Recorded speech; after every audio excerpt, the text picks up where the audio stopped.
Hello, hello! Episode 6 of the second season of Poker Face has dropped, and it was a light and highly entertaining affair. Despite no human dying in this one, it was a very tense episode. The moment I saw that gerbil, I was afraid that it might be the murder victim. And talking about that little girl, at first she gave Paris Geller vibes. But is clearly a psychopath, right? Let's look at all the cool details of the episode. Speaking of the little psychopath, she's full of excellent phrases, and you wonder where she picked them up. Maybe in the future we'll get to meet her parents, who are casino owners, which would be in line with Charlie's past predicaments. Anyway, Stephanie says, among other things, "What is this, anarchy?" Which Google tells me may be coming from a book by G.K. Chesterton, who I know was a mystery writer, but who, according to Wikipedia, was also a Christian apologist. So maybe they had some of his books at the library of the school? Stephanie also says, "Are we beasts?" This one, most certainly, is from the world's most quotable politician, Winston Churchill, uttered when he saw the destruction brought by bombings in Germany. Bombings he would most definitely have contributed to in some way. Then let's learn some new words. I'm sure you all knew the word onomatopoeia, which means to make a word that describes the sound of what you're trying to convey, like crash or moo. It's moo. Not sure whether it has been yelled like that before. A real word. Onomatopoeia? Stephanie? Onomatopoeia? By anyone in the history of the world. By the way, abracadabra is not an onomatopoeia, Stephanie, as it was in socialism at the end when their kids were giving Toby Jones their stars. The other word I will learn, and which I'd never heard before in my life, comes from the usually tongue-tied Charlie. Dude, I'm just fucking with you. Come on, sexy tuplet saucy, okay? Where you lock up the evidence, the locker, the evidence locker, Jesus. And it is antediluvian.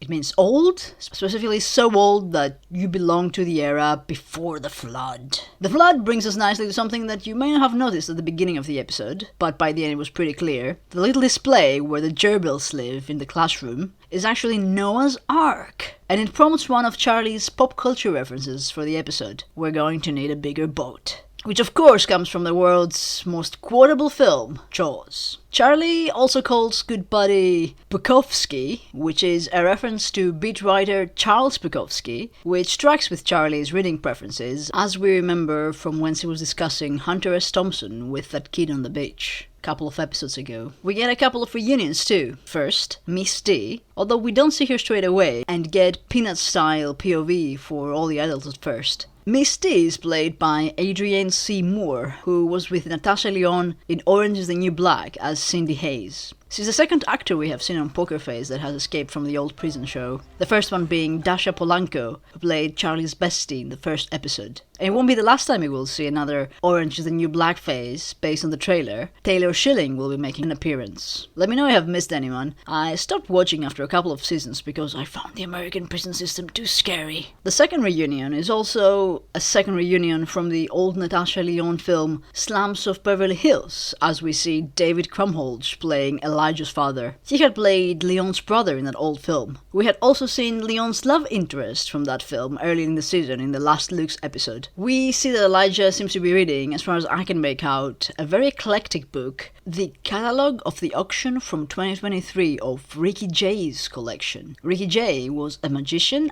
actor and film consultant. He was also a friend of Rian Johnson, the creator of Poker Face, and he would even have featured in Knives Out, but passed away before filming. Now, in terms of the little psychopath, there's a film called The Bad Seed from the 50s, remade in this century. I have not watched it, and if anyone has, please let us know in the comments. But the plot features a little girl in pigtails who loses a penmanship competition to a schoolmate and may or may not be responsible for said schoolmate's death. There are definitely some similar vibes with this one. Finally, my favorite joke of the episode was when Charlie realized that... You telling me that the class pet's name is Joseph Goebbels?